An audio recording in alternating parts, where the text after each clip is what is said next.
Hi everyone, स्वागत है आपका अपने यूट्यूब चैनल साथ ही साथ अपने एप्लीकेशन केजी पॉलिटेक्निक पे।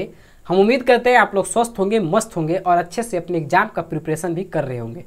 तो आज का यह जो क्लास है इसमें हम लोग एक बहुत ही मोस्ट वीवीआई क्वेश्चन जो आपके एसीएस जो ऑटोमेटिक कंट्रोल सिस्टम जो आपका सब्जेक्ट है उसमें एक मोस्ट वीवीआई क्वेश्चन आपसे पूछता है कि रूट लोकस को कंस्ट्रक्ट करने का क्या क्या सा रूट लोकस को बनाने के लिए कौन कौन सा ऐसा रूल है उसके बारे में। तो ओवरऑल हमारा रूट लोकस को कंस्ट्रक्ट करने के लिए हमारे पास 10 रूल होता है, जिसमें कि इस सेशन में हम लोग कुल मिलाकर 6 रूल को अच्छे तरीके से सीखेंगे। वैसे अगर सिर्फ सीखने की अगर रूल्स जानने की बात कहें तो 10 मिनट में भी आप ये पूरे रूल्स को सीख सकते हैं, लेकिन हो सकता है ये वीडियो आपको लेंदी हो जाए, हो सकता है 35 मिनट 40 मिनट का हो जाए वीडियो। पूरा वीडियो शुरू से अंत तक देखिएगा तो आपको रूट लोकस बनाने में जो आपका न्यूमेरिकल पूछता है उसको बनाने में भी आपको दिक्कत नहीं होगा और साथ ही साथ आपके रूट लोकस कंस्ट्रक्ट करने का जो रूल्स होता है वह भी आपको बेहतरीन ढंग से समझ में आ जाएगा। तो इसमें हम लोग यही सीखेंगे। उससे पहले हम थोड़ा सा और जान लेंगे एक छोटा सा पॉइंट कि रूट लोकस टेक्निक क्या होता है, रूट लोकस क्या होता है, उसके बारे में भी हम यहाँ पर जान लेंगे। तो अगर आप इस वीडियो को पहली बार देख रहे हैं तो वीडियो को लाइक कर दीजिएगा, चैनल को सब्सक्राइब कर दीजिएगा और अपने दोस्तों में शेयर भी कर दीजिएगा ताकि सभी को बेनिफिट मिल सके। तो यहाँ पर देखिए, सबसे पहले हम लोग जानते हैं कि रूट लोकस टेक्निक क्या है। तो रूट लोकस टेक्निक एक ग्राफिकल अप्रोच है, ग्राफिकल मेथड है, जिसमें कि हम लोग कैरेक्टरिस्टिक्स जो कैरेक्टरिस्टिक्स इक्वेशन हमारा होता है उसका जो रूट्स होता है उस रूट्स को जब हम एस प्लेन पर प्लेस करते हैं, जो हमारा एस प्लेन होता है उस पर उसको हम लगाते हैं, उसको रखते हैं एस प्लेस पर, जो हमारा वैल्यू जाता है वो एस प्लेन पर हम लोग ड्रॉ करते हैं। एस प्लेन हमारा क्या होता है वो आपको पता होगा कि कुछ इस तरीके से हम लोग एक प्लेन बनाते हैं जहाँ पर ये सिग्मा होता है, माइनस सिग्मा ये रियल एक्सिस होता है और ये हमारा माइनस के जे ओमेगा होता है, यहाँ पर माइनस के जे ओमेगा होता है।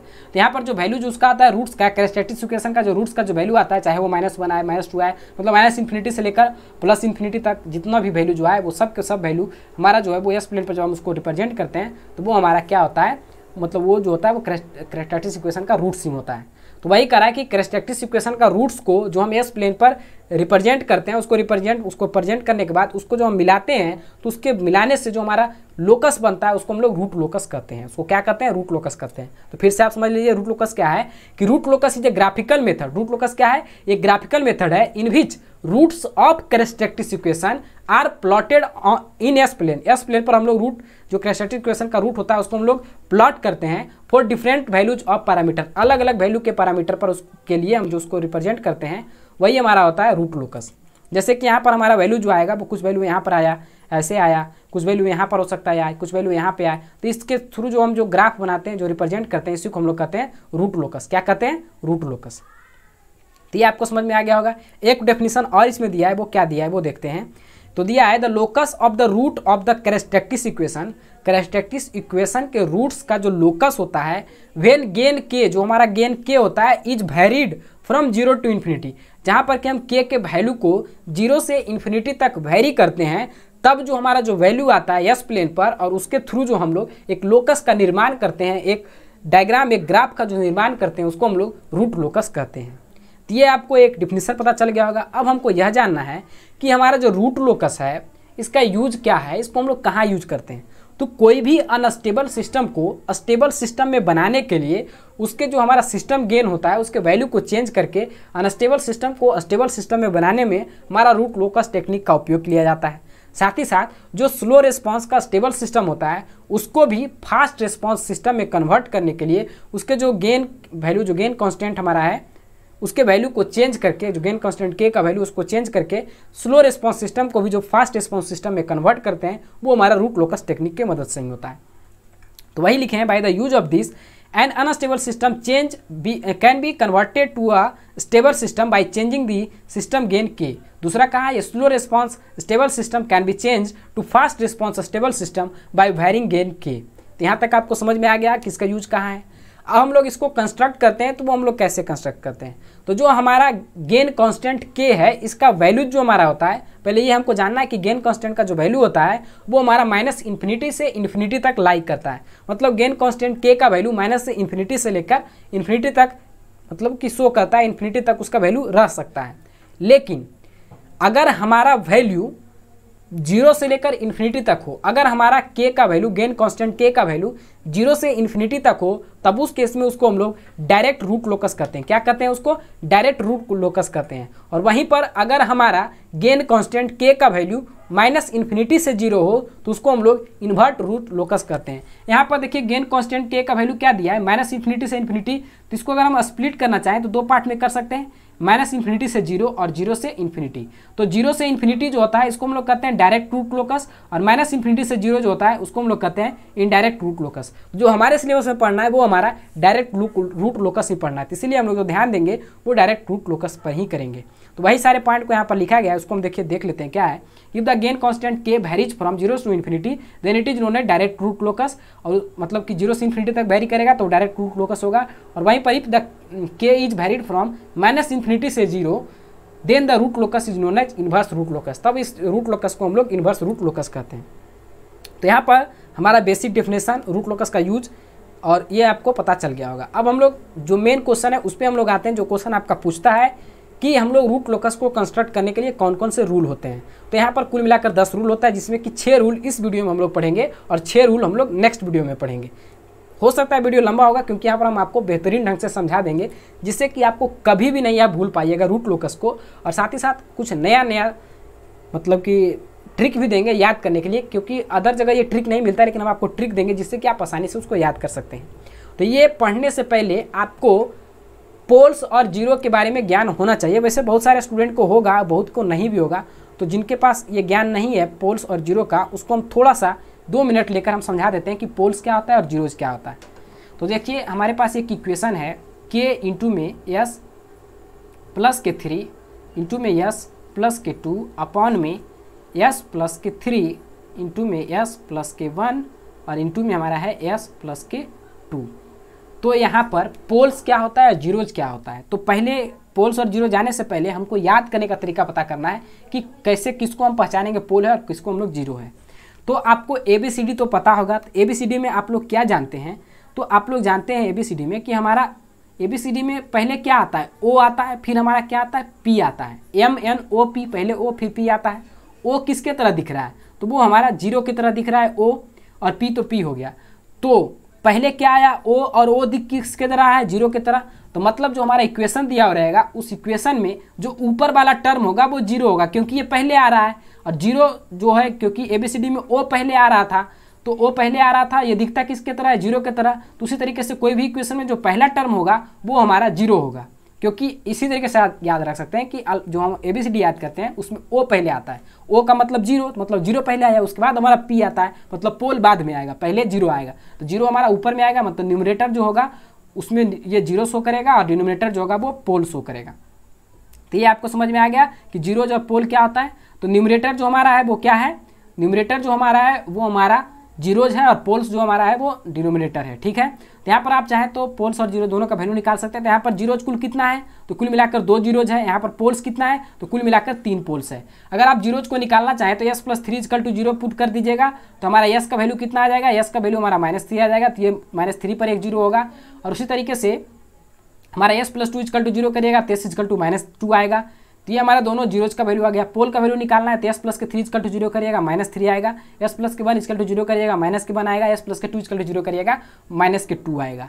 तो ये बात आपको समझ में आ गया होगा। तो पोल न्यूमरेटर का जो होता है वो हमारा जीरो होता है, और डिनोमिनेटर का जो होता है वो हमारा पोल होता है। मतलब न्यूमरेटर हमारा क्या शो करता है, तो न्यूमरेटर हमारा शो करता है किसको, तो न्यूमरेटर हमारा शो करता है जीरोज को, और डिनोमिनेटर हमारा शो करता है वो पोल्स को शो करता है। तो ये बात आपको पता चल गया होगा। ठीक है, अब हमको जब इसका हम एस प्लेन पर रिप्रेजेंट करेंगे तो कैसे रिप्रेजेंट करेंगे पोल और जीरो को, उसको हम लोग जान लेते हैं।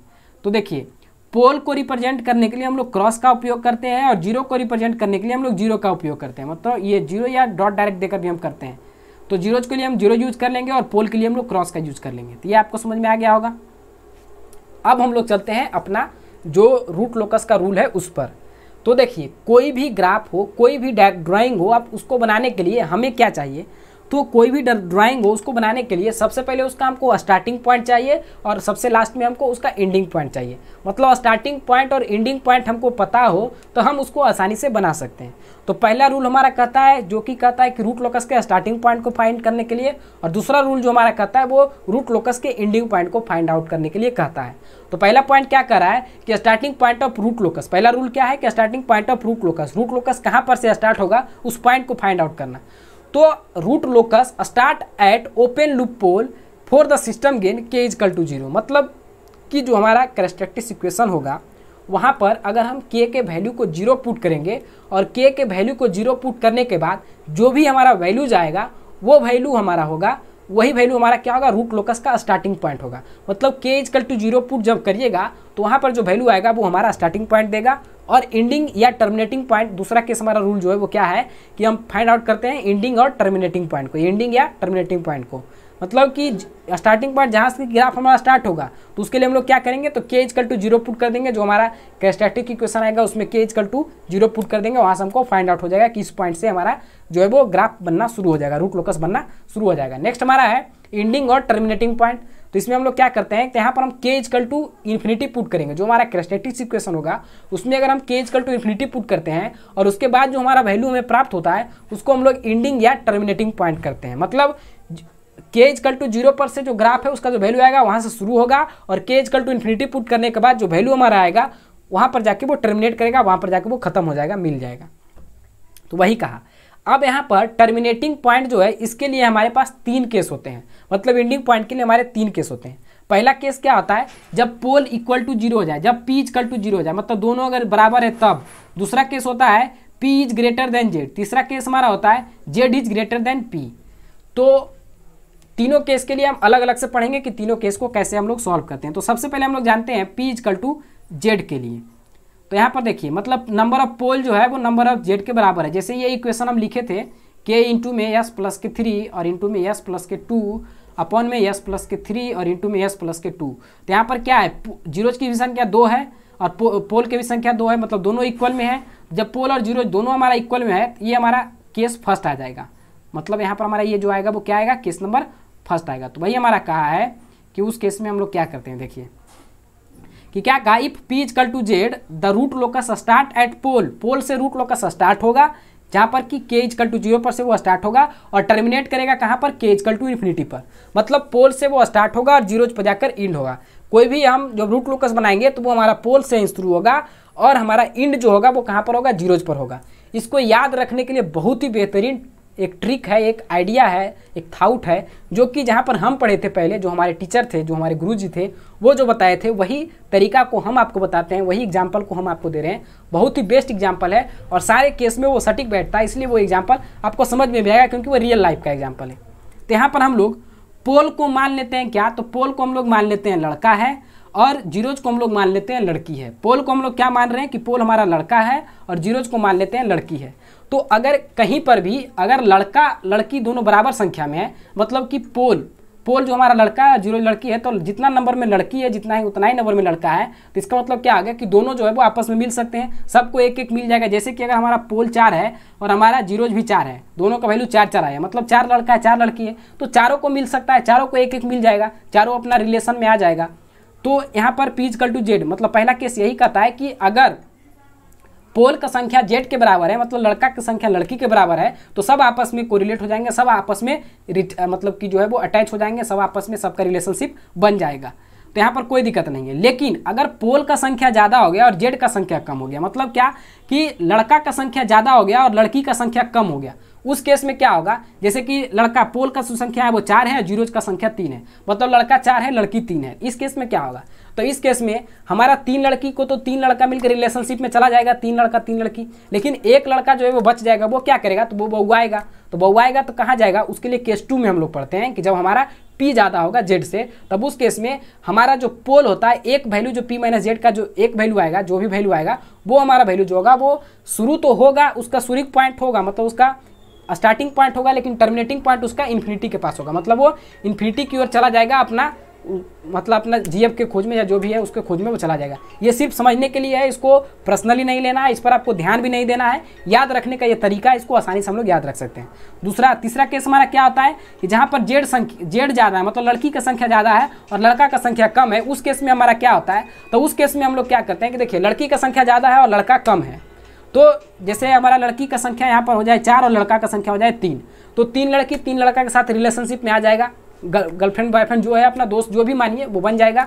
एक जो है वो हमारा बच जाएगा, तो एक लड़की हमारा बच जाएगा, तो वो फिर क्या करेगी, तो वो अपना इंतजार में रहेगा। तो उस केस में क्या होगा कि जो हमारा लड़का, जो केस नंबर 2 था जहाँ पर P ग्रेटर था, मतलब लड़का ज़्यादा था, जो इन्फिनिटी पर गया था वो वापस आएगा। मतलब हमारा ग्राफ जो है वो इन्फिनिटी से शुरू होगा और 0 पर आकर एंड होगा। मतलब हमारा जो लड़का है वो इन्फिनिटी पर से आकर उस 0 पर जो लड़की है उससे मिल लेगा। तीनों केस आपको समझ में आ गया कि अगर हमारा P = Z हो तब उस केस में सब एक दूसरे से रिलेशन बना लेता है, कहीं पर कोई दिक्कत नहीं होता है। लेकिन अगर P ज़्यादा होता है तो जो ज़्यादा संख्या में होता है, जैसे लड़का अगर 1 बढ़ गया तो वो हमारा इन्फिनिटी पर चल गया, 2 बढ़ गया तो 2 लड़का इन्फिनिटी के पास चला जाएगा, मतलब उसका स्टार्टिंग पॉइंट होगा लेकिन एंडिंग पॉइंट जो होगा वो इन्फिनिटी पर होगा। तीसरा केस में क्या है कि अगर जेड ज़्यादा हो गया, मतलब लड़की का संख्या ज़्यादा हो गया, लड़का कम गया, तो जो इन्फिनिटी पर लड़का गया था वो आकर जेड से अटैच कर देगा, मतलब हमारा ग्राफ जो है इन्फिनिटी से शुरू होगा। तीनों केस को हम लोग को बारी बारी से देख लेते हैं। तो यहाँ पर हम लोग पहला केस को देख लिए। तो यहाँ पर देखिए पोल्स और जीरो, इसको हम एक एग्जाम्पल के थ्रू अब समझते हैं कि क्या है हमारा। तो देखिए हमारा एग्जाम्पल क्या कर रहा है कि GH का जो वैल्यू है वो KS/S+2 है। तो यहाँ पर P = हमारा पोल कितना है, पोल हमारा जो है S+2 1 है और जीरो हमारा भी 1 है, दोनों 1 है। मतलब देखिए न्यूमरेटर हमारा 0 शो करता है, P जो है वो डिनोमिनेटर शो करता है, पोल डिनोमिनेटर शो करता है, तो दोनों हमारा 1 है। मतलब Z = भी हमारा 1 है और P = भी 1 है, मतलब 0 = भी 1 है और पोल = भी 1 है। तो यहाँ पर पोल का वैल्यू हम लोग निकाल लेते हैं। तो पोल का वैल्यू क्या है, तो S+2 = जब आप 0 पुट करिएगा तो S = -2 आएगा, तो मतलब पोल का वैल्यू हमारा -2 आया। उसी तरीके से जीरोज का वैल्यू क्या है, S = 0 पुट करिएगा तो S = 0 पुट करिएगा तो जीरोज का वैल्यू हमारा 0 आया।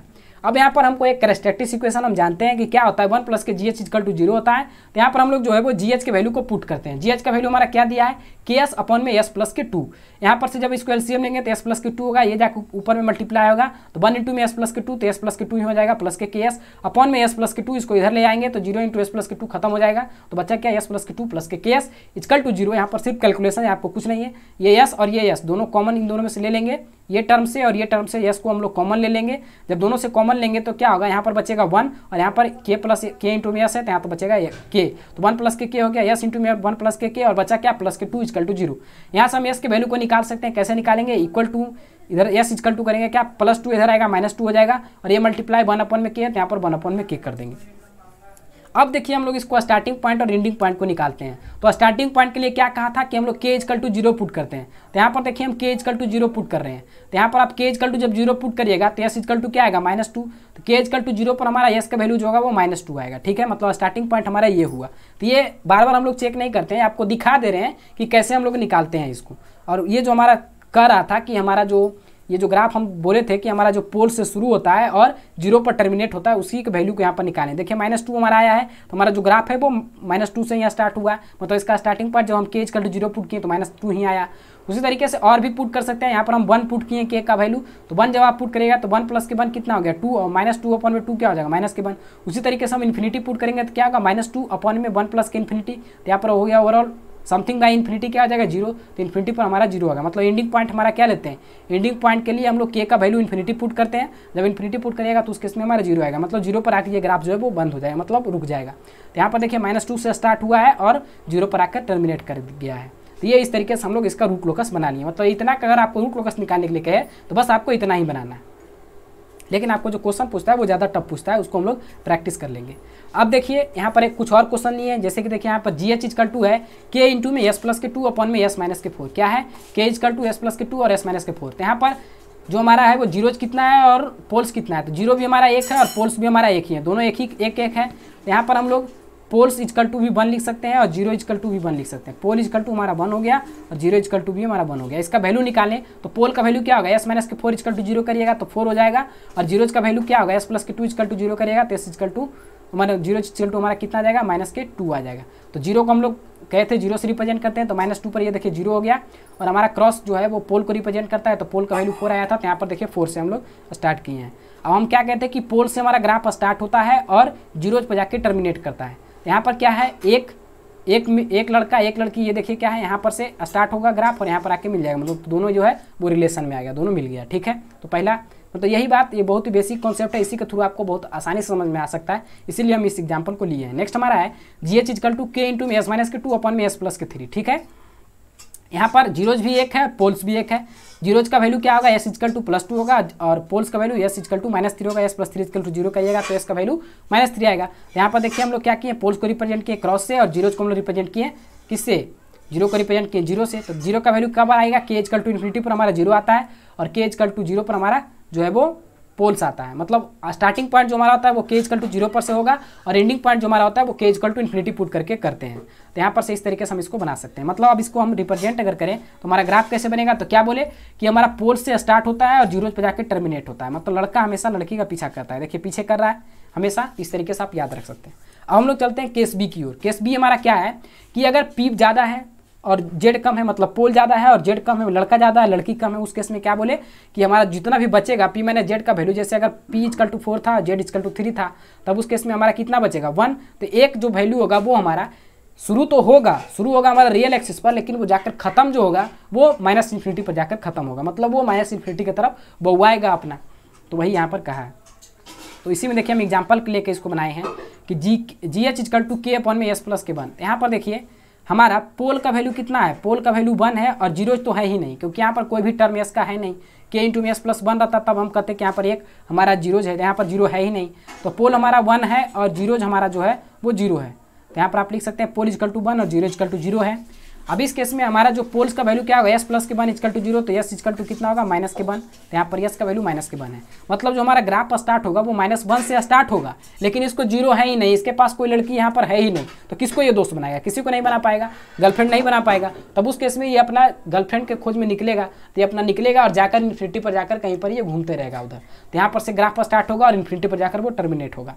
तो इस तरीके से आप इसको समझ सकते हैं। इसको हम लोग कैरेक्टरिस्टिक इक्वेशन को लेकर हम वैल्यू को फाइंड आउट करेंगे कि क्या K इक्वल टू 0 पर हमारा मतलब वैल्यू हमारा ग्राफ स्टार्ट हो रहा है वो वैल्यू सेम आ रहा है या नहीं आ रहा है, मतलब पोल का जो वैल्यू है वो वैल्यू आ रहा है कि नहीं आ रहा है। तो वही लिखे हैं कि यहाँ पर देखिए कैरेक्टरिस्टिक इक्वेशन क्या है, 1 प्लस के GH इक्वल टू 0 है।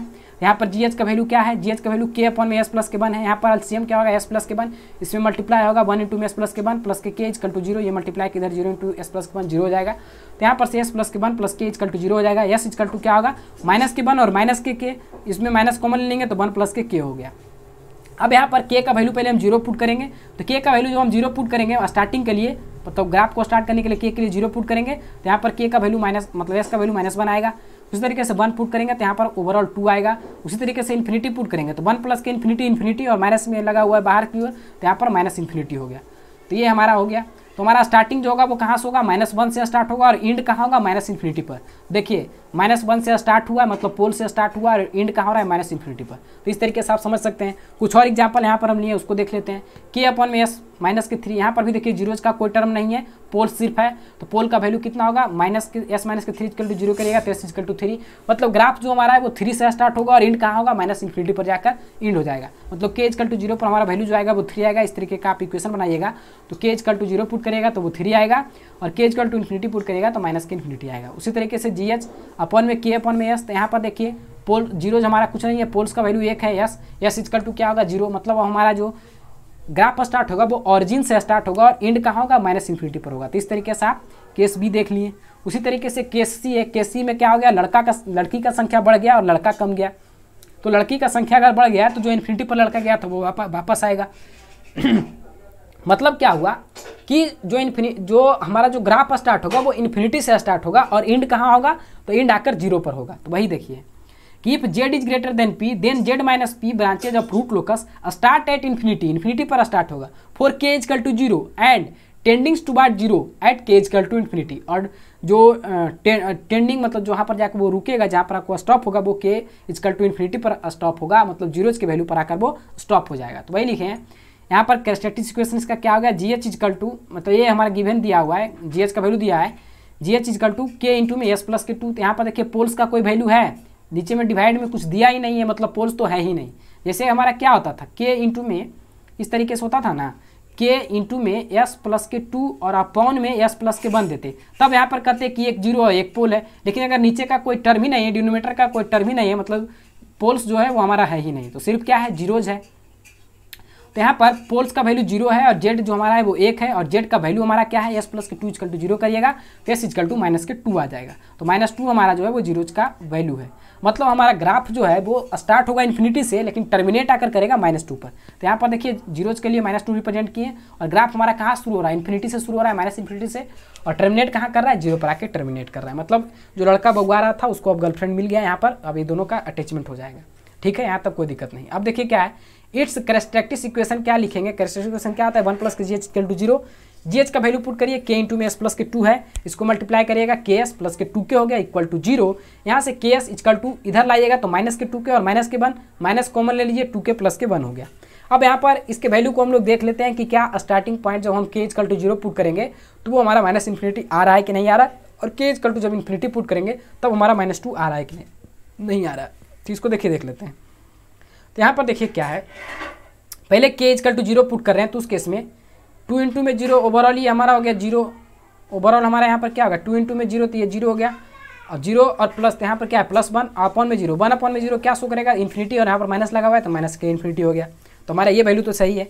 उसी तरीके से और वैल्यू ले सकते हैं, k का हम 1 लिए तो 1 लीजिएगा तो 2 और प्लस, यहाँ पर 2 और प्लस के 1 3 और अपॉन में 1 तो 3 अपॉन में 3 तो 3 और यहाँ पर माइनस लगा हुआ है तो माइनस के 3। उसी तरीके 2 लीजिएगा तो -2.5 और उसी तरीके से अगर आप इन्फिनिटी लीजिएगा तो उसके लिए हम लोग क्या करते हैं, देखिए इसको हम लोग 2k अपॉन में k माइनस के साथ लगाते हैं तो -2k अपॉन में k इस एक तरह से लिख सकते हैं, और यहाँ पर -1 यहाँ माइनस जब मल्टीप्लाई करिएगा तो -1 अपॉन में k भी लिख सकते हैं। इसको 2 पार्ट में तोड़ दिए।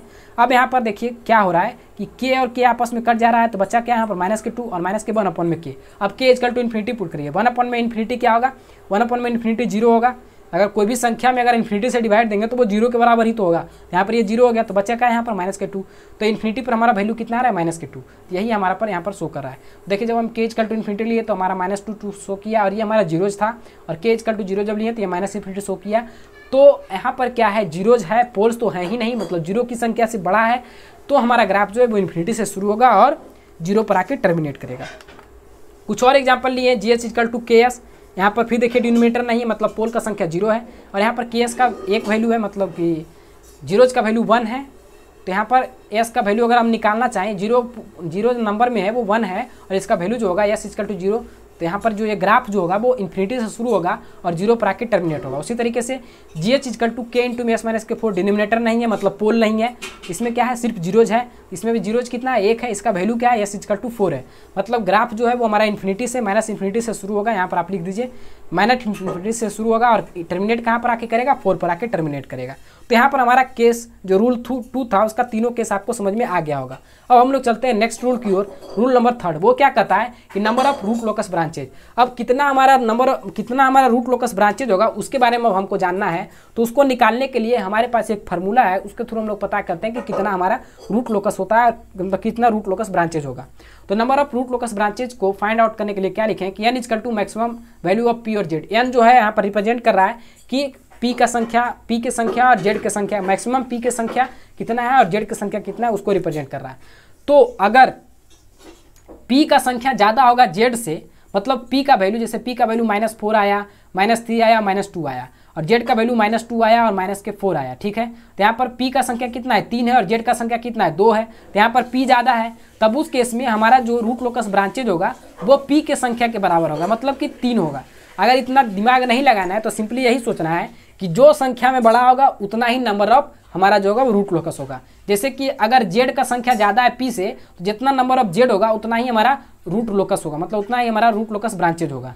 और अगर दोनों बराबर हो गया तो कोई भी ले सकते हैं। अगर पोल भी हमारा 3 है और जीरोज भी हमारा 3 है तो कोई भी 3 ले सकते हैं, कोई भी मतलब 3 ब्रांचेज बनेगा, कोई भी 3 ब्रांच बन जाएगा।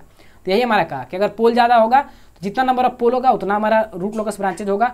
अगर जेड जीरो ज़्यादा होगा तो उस केस में जितना नंबर ऑफ जीरोज होगा उतना हमारा जो है वो उतना number of root locus branches बनेगा। अगर दोनों इक्वल होगा तो कोई एक वैल्यू का ब्रांच बन जाएगा, मतलब दोनों इक्वल ही है, दोनों तो बराबर ही हुआ। 3 जीरो हुआ, 3 पोल हुआ, मतलब 3 ब्रांचेज बनाएंगे। ये हमारा रूल नंबर 3 का। रूल नंबर 4 क्या कहता है, तो रूल नंबर 4 हमारा कहता है कि रियल एक्सिस पर कौन सा एरिया जो है हमारा रूट लोकस एरिया के अंतर्गत आता है और कौन सा एरिया जो है हमारा नॉन रूट लोकस एरिया के अंतर्गत आता है। तो यहाँ पर रूट लोकस एरिया को निकालने के लिए हम लोग क्या करते हैं कि जिस पॉइंट पर हम देख रहे हैं उसके राइट साइड में अगर ऑड नंबर ऑफ पोल्स और जीरो हो, मतलब पोल और जीरो की संख्या को काउंट करने के बाद अगर वो ऑड आता है तब हमारा वो रूट लोकस एरिया आता है, अगर वो इवन आता है तब हमारा वो नॉन रूट लोकस एरिया आता है। तो वही देखिए यहाँ पर लिखा है specified reference point lies on real axis on the root locus if sum of pole and zeros from the reference point toward the right side की ओर इज ऑड नंबर। अगर ऑड नंबर होता है तब हमारा जो होता है वो रूट लोकस एरिया होता है, और वही अगर इवन नंबर में पोल्स और जीरो की संख्या हो जाए तब हमारा वो नॉन रूट लोकस एरिया होता है। तो इसको हम लोग यहाँ पर समझ सकते हैं। यहाँ पर एक देखिए एग्जाम्पल नहीं है, उसके थ्रू हम इसको समझते हैं। तो यहाँ पर हम एग्जाम्पल क्या लिए, तो ये देखिए 3 हमारा क्या है, पोल है, क्रॉस लगा हुआ है मतलब पोल है, 0 हमारा क्रॉस लगा हुआ है मतलब पोल है, -2 हमारा पोल है, -6 हमारा पोल है। अब यहाँ पर जीरोज कौन कौन है, तो जो गोल्स लगा हुआ है यहाँ पर देखिए ये 2 जीरो है, 1 जीरोज है और -4 हमारा जीरोज है। यहाँ पर पोल जीरो पता हो गया। अब हम लोग को पता करना है कि कौन सा रूट लोकस एरिया है और कौन सा नॉन रूट लोकस एरिया है। तो यहाँ पर देखिए 3 को हम एज ए रेफरेंस लिए हैं, तो इधर को हमको देखना नहीं है, 3 के राइट साइड देखना है। तो राइट साइड देखिए कोई भी पोल्स और जीरो है, जब नहीं है तो मतलब ये नॉन रूट लोकस एरिया है। अब हम लोग 2 के पास आते हैं। अब यहाँ पर से काउंट करिए कि यहाँ पर पोल्स और जीरो की संख्या कितना है, तो 1 पोल है, मतलब कि हमारा 1 क्या होता है, ऑड होता है, तो इसलिए हमारा ये रूट लोकस एरिया होगा। उसी तरीके से अब हम 1 के पास आते हैं। तो अब इधर देखिए 1 के राइट में कितना पोल और जीरो है, तो एक हमारा 1 और 1 2, 1 जीरो और 1 पोल है, तो हमारा कुल मिलाकर कितना है 2 हमारा क्या है, इवन है, तो इवन पे हमारा होगा NRL non root locus area. उसी तरीके से हम 0 पे आते हैं, तब हम यहाँ पर काउंट करिए 1 2 1 3 है, तो मतलब ये क्या है, ऑड है, तो ये हमारा होगा रूट लोकस एरिया। उसी तरीके से -2 को अगर हम लेते हैं रेफरेंस में, तब देखिए क्या है, 1 2 1 3 1 4, कुल मिलाकर 4 है, तो 4 हमारा क्या है, इवन है, तो ये हमारा होगा NRL। उसी तरीके से अब हम आते हैं 0 को -4 लेते हैं, यहाँ पर -4 पर लेते हैं, तब क्या होगा 1 2 3 1, देखिए 1 2, यहाँ 4 को लीजिए और इसके राइट साइड गिनिए कितना है, तो 1 2 3 4 1 5, ये क्या है, इवन है, तो इसलिए 5 हमारा ऑड है, तो इसलिए हमारा होगा रूट लोकस एरिया। उसी तरीके से अब हम यहाँ पर लेते हैं -6 को रेफरेंस लेते हैं, तब देखिए 1 2 3 4 5 6 हमारा इवन है, तो ये हमारा होगा NRL non root locus area. अब यहाँ पर हम एक कोई पॉइंट ले लेते हैं। अब यहाँ पर काउंट करिए 1 2 3 4 5 6 7 है हमारा क्या, ऑड, तो ये हमारा हो जाएगा RL रूट लोकस एरिया। तो इस तरीके से हम लोग फाइंड आउट करते हैं। तो आप लोग को जब आप न्यूमेरिकल बनाइएगा तो वहाँ पर एक दिक्कत हो सकता है, उस दिक्कत को दूर करने के लिए हम लोग जो है एक नीचे में एग्जाम्पल लिए हैं। वो क्या है कि अगर हमारा रिपीटेड पोल्स हो या रिपीटेड जीरोज हो, तब उस केस में हम लोग क्या करेंगे। तो अगर रिपीटेड पोल और रिपीटेड जीरो होगा तो जितना बार उसका रिपीटेशन होगा उतना बार उसको हम लोग काउंट करेंगे। जैसे कि यहाँ पर देखिए क्या है कि यहाँ पर हमारा 7 जो है वो क्या शो कर रहा है, तो ये हमारा क्या शो कर रहा है, पोल को। यहाँ पर 5 जो है हमारा जीरो शो कर रहा है, 3 जो हमारा है वो पोल को शो कर रहा है, 2 हमारा पोल को शो कर रहा है, और 1 पर हमारा डबल जीरो है, मतलब रिपीटेड जीरोज है। यहाँ पर -2 पर 1 हमारा पोल्स है और -3 पर डबल रिपीटेड पोल है, मतलब यहाँ पर रिपीटेड पोल है। तो अब इस केस में हम लोग कैसे निकालेंगे कि कौन सा रूट लोकस एरिया है, कौन सा नॉन रूट लोकस एरिया है। तो पहले हम रेफरेंस लेते हैं 7 को, इसके राइट साइड देखते हैं कितना पोल जीरो है, कोई भी नहीं है, मतलब ये NRL होगा नॉन रूट लोकस एरिया होगा। अब हम लोग आते हैं 5 के पास, तो यहाँ पर देखिए कितना है, 1 है, 1 हमारा क्या है, ऑड है, तो इसलिए हमारा ये होगा रूट लोकस एरिया। अब हम लोग आते हैं 3 के पास, काउंट करिए 1 1 2, कुल मिलाकर 2 पोल्स और 0 मिलाकर है, तो ये हमारा हो जाएगा इवन है तो NRL हो जाएगा, ऑड रहेगा तो RL, इवन रहेगा तो NRL। अब यहाँ 2 को रेफरेंस लेते हैं, तब गिनिए 1 2 1 3, ऑड हो गया, तो ये हमारा RL हो गया। उसी तरीके से हम लोग आते हैं 1 के पास, अब काउंट करिए 1 2 3 4, 4 है, तो यहाँ पर हमारा ये क्या होगा, 4 इवन है, तो ये हो गया NRL, क्या हो गया, NRL non root locus area. अब हम आते हैं -2 के पास, अब हम लोग देखिए काउंट करते हैं, यहाँ पर 2 जीरोज है, तो यहाँ पर क्या होगा 2 3 4 5 6, ये क्या हो गया इवन, तो ये हमारा हो गया क्या, नॉन रूट लोकस एरिया। ये जरूरी नहीं है कि यहाँ पर आप देख के कहते कि नहीं एक नॉन रूट लोकस एरिया होता है, एक रूट लोकस एरिया होता है, फिर एक नॉन रूट होता है, फिर रूट लोकस एरिया होता है, ऐसा नहीं है। हम लोग काउंटिंग करके देखते हैं कि हमारा इवन आ रहा है या ऑड आ रहा है। अगर ऑड आएगा तभी वो रूट लोकस एरिया होगा, अगर इवन आ रहा है तो वो नॉन रूट लोकस एरिया होगा। अगर रिपीटेड रहेगा तो उसको 2 बार काउंट करेंगे। इसलिए यहाँ पर हम 2 को जब देंगे, 2 को रेफरेंस लिए, तो यहाँ पर 1 पर क्या है, -1 पर रिपीटेड जीरोज है, 2 बार है, तो 2 3 4 5 6 इवन आया, तो ये NRL हो गया। अब हम लोग -3 को रेफरेंस लेते हैं। अब देखिए 1 और 2 2 1 3 1 4 5 6 7 हमारा क्या है, ऑड है, तो ये हमारा हो जाएगा क्या, RL, क्या हो जाएगा, रूट लोकस एरिया। उसी तरीके से अब हम लोग यहाँ पर एक कोई पॉइंट लेते हैं, इसको रेफरेंस लेते हैं, अब हम लोग काउंट करते हैं, तो 2 1 3 3 और 2 5 6 7 8 9 हमारा क्या है, ऑड है, तो ये हमारा रूट लोकस एरिया होगा। तो तो ये जरूरी नहीं है कि नन रूट लोकस एरिया के बाद रूट लोकस एरिया, फिर नन रूट लोकस एरिया, फिर रूट लोकस एरिया, ऐसा नहीं है। अगर रिपीटेड रहेगा, जहाँ जहाँ पर ऑड आएगा वो सब के सब हमारा रूट लोकस एरिया में आएगा। तो यहाँ पर हमारा 4 रूल खत्म हो गया। अब हम लोग चलते हैं रूल नंबर 5 की ओर। रूल नंबर 5 क्या कहता है, तो इसमें हम लोग एंगल ऑफ एसिम्पटोट को फाइंड आउट करते हैं। साथ ही साथ इसी में हम लोग आपको बताएंगे कि कितना नंबर ऑफ एसिम्पटोट बनेगा उसको। तो एसिम्पटोट क्या है वो हम लोग पहले जानते हैं कि क्या कह रहा है। Asymptote is defined as a line on which root locus touches to infinity. Asymptote क्या है, तो एसिम्पटोट एक लाइन है जहाँ पर कि रूट लोकस जो है, रूट लोकस जो हम ग्राफ बनाइएगा वो इन्फिनिटी को टच करेगा। तो जो टच करेगा उसी को हम लोग एसिम्पटोट करते हैं, मतलब उसी को फॉलो करते हुए वो मतलब चलता है, ग्राफ जो हमारा है वो बनता है। तो वही हमारा होता है एसिम्पटोट। तो कितना नंबर ऑफ एसिम्पटोट बनेगा उसको हम लोग कैसे फाइंड आउट करेंगे, और वो एसिम्पटोट का एंगल कैसे हम लोग फाइंड करेंगे, उसके लिए हमारे यहाँ पर कुछ पॉइंट लिखा गया है। तो हमको अगर नंबर ऑफ एसिम्पटोट फाइंड आउट करना है तो उसके लिए हम लोग क्या करेंगे कि नंबर ऑफ पोल माइनस के नंबर ऑफ जेड, मतलब जितना नंबर ऑफ पोल है उसमें जितना नंबर ऑफ जेड है उसको घटा देंगे, और जो हमारा वैल्यू आएगा तो वो हमारा नंबर ऑफ एसिम्पटोट को शो करेगा। तो जैसे कि अगर हमारा पोल 4 है और जीरोज हमारा 3 है, तो यहाँ पर 1 हो गया, मतलब यहाँ पर 1 हमारा एसिम्पटोट बनेगा, मतलब 1 हमारा एसिम्पटोट हो बनेगा। और इस एसिम्पटोट का एंगल को हम लोग कैसे फाइंड आउट करते हैं, तो इसके लिए हमारा फॉर्मूला होता है, एंगल ऑफ एसिम्पटोट को हम लोग रिप्रेजेंट करते हैं फाई ए से। इसका फॉर्मूला क्या होता है, तो प्लस माइनस के 2 अपॉन में 2q प्लस के 1 इंटू में 180 अपॉन में p माइनस के z, जहाँ पर कि q का जो वैल्यू होता है वो 0, 1, 2 से लेकर n माइनस के m माइनस के 1 तक जाता है। तो बेसिकली जो हमारे एग्जाम में पूछता है वो कुल मिलाकर मैक्सिमम पूछेगा तो वो 3 p माइनस जेड का वैल्यू 3 से 4 तक आएगा, तो उतना ही पूछेगा। तो उतना तक के लिए हम लोग यहाँ पर एंगल को लिख लिए हैं। ये कैसे निकालते हैं वो आपको बता देते हैं।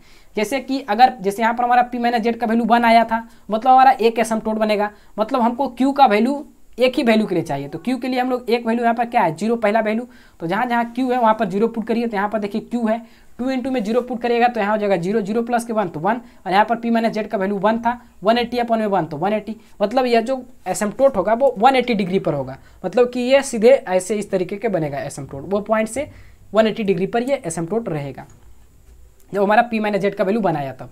यदि अगर हमारा p माइनस जेड का वैल्यू 2 आता है तब उस केस में हम लोग 2 लेंगे, q का वैल्यू 2 लेंगे, एक 0 लेंगे और एक 1 लेंगे। जब 0 लीजिएगा तो यहाँ पर क्या आ जाएगा, p माइनस जेड का वैल्यू 2 हो जाएगा, यहाँ पर 0 लीजिएगा तो ओवरऑल ये 0 हो गया यहाँ पर, और ये प्लस के 1 180 इंटू में 1 तो क्या आ जाएगा 180, और अपॉन में 2 p माइनस जेड का वैल्यू कितना है 2, तो जब 2 पुट करिएगा तो 180 अपॉन में 2 90 आएगा। उसी तरीके से जब यहाँ पर 1 पुट करिएगा तो 2 इंटू में 1 तो 2 और प्लस के 1 तो 3, तो 3 इंटू में 180 अपॉन में 2, तो 2 से यहाँ पर 180 को डिवाइड करिएगा तो 90 होगा, और 90 इंटू में 3 करिएगा तो 270 होगा। तो इसलिए जब हमारा Q का मतलब जो हमारा p माइनस जेड का वैल्यू 2 आएगा तो उस केस में हमारा एंगल जो होगा यहाँ पर नंबर ऑफ एसिम्पटोट 2 बनेगा, और हमारा एंगल जो होगा वो एसिम्पटोट का वो 90 डिग्री पर होगा और एक 270 डिग्री पर होगा।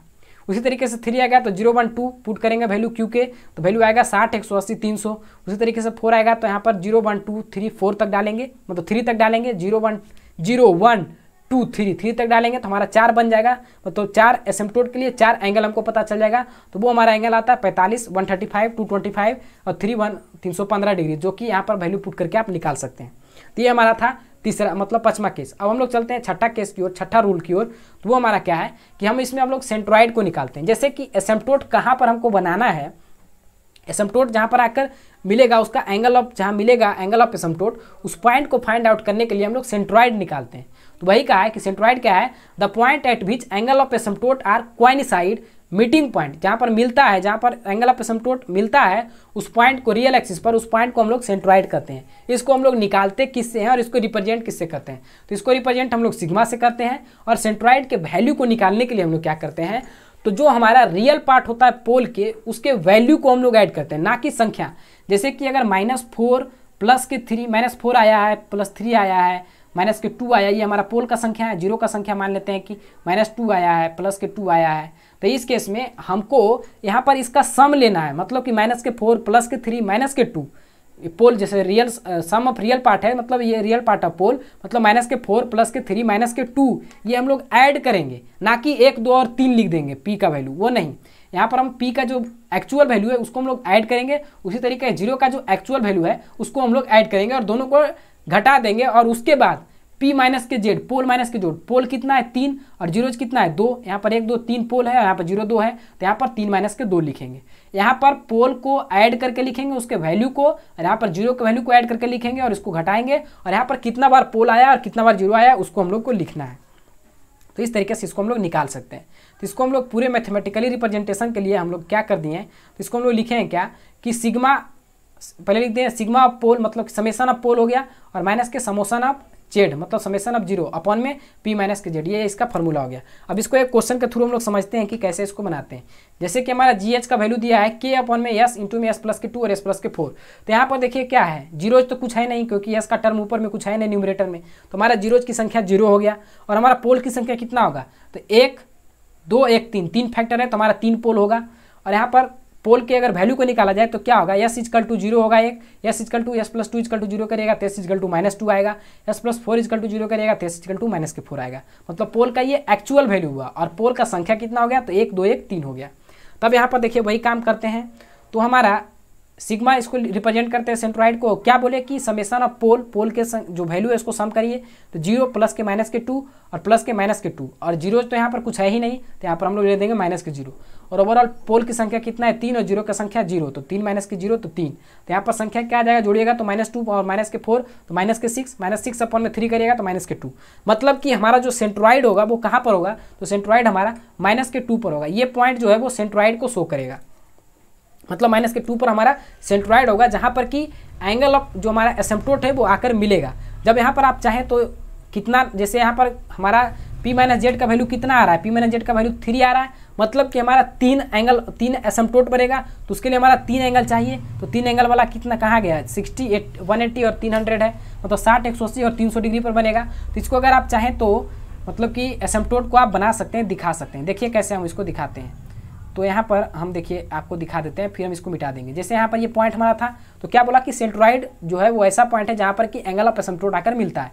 तो यहाँ पर देखिए एक हमारा एसिम्प्टोट ये बन गया जो कि हमारा 60 डिग्री पर बना, दूसरा हमारा क्या है 180 डिग्री, तो हमारा देखिए 180 डिग्री पर बना, तीसरा हमारा कहाँ पर होता है, तो तीसरा हमारा होता है 300 डिग्री पर, तो ये हमारा 300 डिग्री पर बना। तो ये हमारा तीन हमारा एसिम्प्टोट बन गया। ये जो तीनों का है, तीनों का एंगल कितना हो गया, तो एक का हमारा हो गया 60, दूसरा 180 और ये देखिए हमारा 60 हो गया। मतलब कि यहाँ पर ये जो है वो हमारा 60 हो जाएगा, ये हमारा 60 हो जाएगा, ये हमारा 180 हो जाएगा और ये हमारा 300 हो जाएगा। तो तीनों एंगल बन गया। और ये देखिए तीनों कहाँ पर आकर मिल रहा है, इस पॉइंट पर। तो जहाँ पर तीनों का एंगल आकर मिलता है उसको हम लोग सेंट्रॉइड कहते हैं। तो ये आप लोग को समझ में आ गया होगा। और भी क्वेश्चन को हम लोग यहाँ पर लेंगे, तो देखिए उसको 1-2 क्वेश्चन और लिए हैं, उसको भी हम लोग यहाँ पर देख लेते हैं। इसको भी हम मिटा देते हैं। आप समझ ही गए होंगे कि कैसे हम इसको कंस्ट्रक्ट करते हैं। जब आप लंबा क्वेश्चन बनाइएगा, बड़ा क्वेश्चन बनाइएगा, तब इसका हम लोग उपयोग करेंगे। तो देखिए अब हम लोग चलते हैं कुछ और क्वेश्चन की ओर। तो एक क्वेश्चन और देखिए लिए, वो क्या लिए जीएच, वहाँ पर क्योंकि आपको जीरोज नहीं दिए थे तो हो सकता है आपको समझ में नहीं आ रहा होगा। तो यहाँ पर देखिए जीरोज और पोल दोनों है, क्योंकि न्यूमरेटर में भी कुछ वैल्यू है और डिनोमिनेटर में भी कुछ फैक्टर का वैल्यू है। तो यहाँ पर हमारा जीरोज की संख्या कितना है, 1 है, और पोल्स की संख्या 1 2 1 3 है। मतलब पोल हमारा 3 है, यहाँ पर आप चाहें तो लिख लें।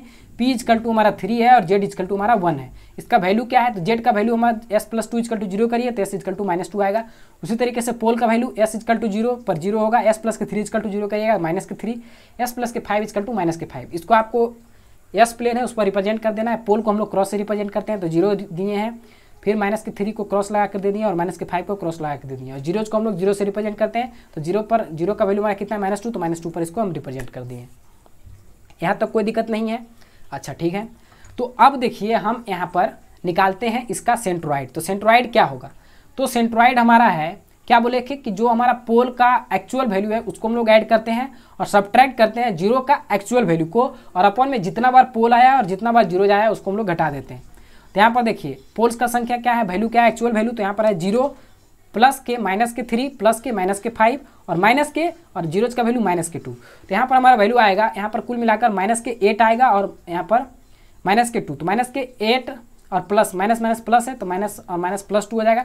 तो -8 प्लस के 2 करिएगा तो -6 आ जाएगा। और यहाँ पर पोल हमारा 3 है और जीरोज 1 है, तो 3 - 1 हमारा 2 आ जाएगा। मतलब कि हमारा सेंट्रॉइड जो आएगा वो किस पर आएगा, तो -3 पर आएगा। मतलब ये जो पॉइंट है, ये पॉइंट पर हमारा सेंट्रॉइड आएगा। तब जो अब हमारा अगर आप कहेंगे कि एसिम्प्टोट कितना बनेगा, तो P - Z का वैल्यू हमारा कितना आया, P - Z का वैल्यू हमारा आया है 2, पी माइनस जेड का वैल्यू हमारा कितना आया है, तो पी माइनस जेड का वैल्यू हमारा कितना आया, 3 माइनस के 1 2, तो 2 आया। तो इसके लिए हमारा एंगल ऑफ एसिम्प्टोट क्या होगा, तो एंगल ऑफ एसिम्प्टोट हमारा देखिए 2 के लिए क्या आता है, 90 आता है और 270 आता है। मतलब कि इस पॉइंट पर अगर आप जो है वो एसिम्प्टोट को ड्रॉ करें तो आप किस तरीके से ड्रॉ कर सकते हैं, तो आप एक इस तरीके से ड्रॉ कर सकते हैं और यहाँ पर इस तरीके से ड्रॉ कर सकते हैं। 2 एसिम्प्टोट आपका बन गया। पहला का एंगल आप चाहें तो रिप्रेजेंट कर दें, तो ये हमारा हो गया कितना 90 डिग्री और ये हमारा हो गया 270 डिग्री। तो 2 वैल्यू हमारा आता है, दोनों वैल्यू आपको एंगल मिल गया। ये मिल कहाँ रहा है, तो ये 3 पर आकर मिल रहा है दोनों एंगल, इसलिए इसको हम लोग सेंट्रोइड कहे हैं। तो आपको अब सेंट्रोइड समझ में आ गया होगा। मेन और एक बहुत ही इंपॉर्टेंट पॉइंट जो है इसमें याद रखने वाला वो क्या है, तो वो देखिए यहाँ पे है कि द सेंट्रोइड में lies in the non root locus area. Centroid जो है वो जरूरी नहीं है कि रूट लोकस एरिया में ही आए। जो यहाँ पर हम निकाले थे रूट लोकस एरिया और नॉन रूट लोकस एरिया, ये जरूरी नहीं है कि वो रूट लोकस एरिया में ही आए, वो नॉन रूट लोकस एरिया में भी आ सकता है। मतलब ये जो हमारा है वो रूट लोकस एरिया में ही जरूरी नहीं कि सेंट्रोइड आए, वो नॉन रूट लोकस एरिया में भी आ सकता है। तो ये बात को आपको ध्यान रखना है। तो हम उम्मीद करते हैं कि ये 6 रूल आपको समझ में आ गया होगा। थोड़ा सा फनी क्लास था, तो थोड़ा सा लड़का लड़की का बात हुआ, तो इस पर आपको ध्यान नहीं देना है। ये सिर्फ और सिर्फ आपको समझाने के लिए बताया गया है। और अभी आपके पास समय है, थोड़ा मोड़ा इसमें है तो चलेगा, ज़्यादा नहीं डूबना है इसमें। और अपने जो गोल है, अपना जो एम है, उस पर फोकस रहना है। अभी आपका एग्जाम है, एग्जाम के प्रति फोकस रखिए, पहले कुछ हासिल कर लीजिए, तब फिर आप ये सब काम करने के लिए आपके पास बहुत समय है, वो आप कर सकते हैं। तो अभी आपको बस अच्छे तरीके से नोट डाउन करना है और अच्छी तरीके से पढ़ते रहना है। अगर वीडियो आपको अच्छा लगा होगा तो वीडियो को लाइक करिएगा, यूट्यूब वाले जितने भी स्टूडेंट हैं, और जो पहली बार देख रहे हैं तो वीडियो को लाइक करके चैनल को सब्सक्राइब कर लीजिएगा। तो ठीक है, मिलते हैं नेक्स्ट लेक्चर में। इसका पार्ट भी लेकर आएंगे, जिसमें कि हम और जो पार्ट बचा हुआ है और जो रूल्स बचा हुआ है, कुल मिलाकर 4 या 5 रूल बचा होगा, उस